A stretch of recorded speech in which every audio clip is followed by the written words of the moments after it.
The illusion of separation from God. If the doors of perception were cleansed, everything would appear to man as it is, infinite. William Blake. A young prisoner cuts himself with a sharp knife to dull emotional pain.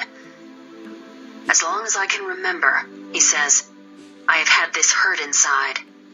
I can't get away from it, and sometimes I cut or burn myself so that the pain will be in a different place and on the outside.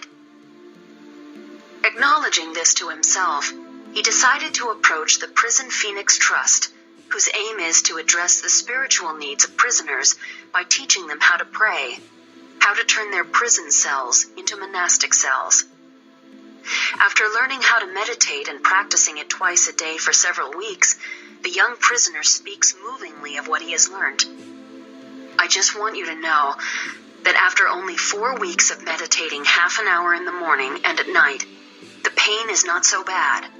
And for the first time in my life, I can see a tiny spark of something within myself that I can like.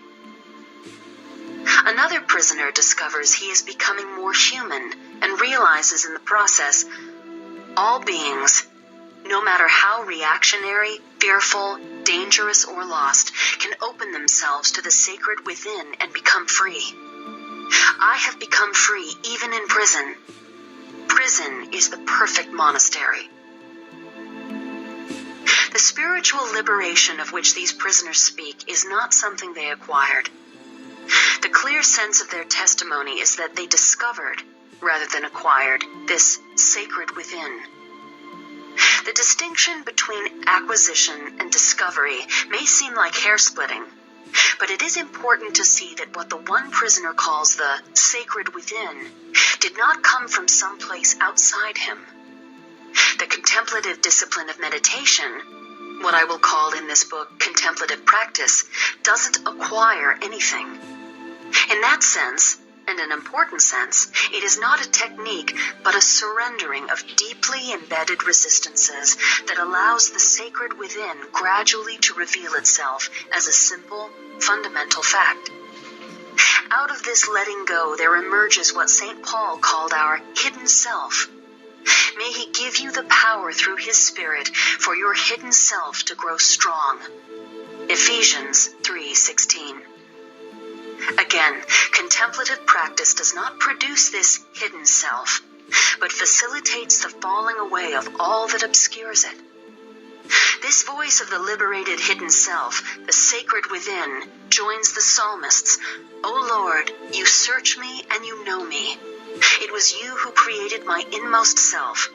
I thank you for the wonder of my being. Psalm 139, verses 1, 13, and 14. Through their experience of interior stillness, these prisoners unwittingly have joined a chorus of saints and sages who proclaim by their lives that this God we seek has already found us, already looks out of our own eyes, is already, as St. Augustine famously put it, closer to me than I am to myself.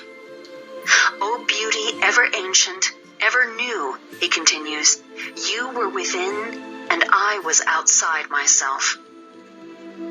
One of the more provocative books concerning life with God is known as The Cloud of Unknowing.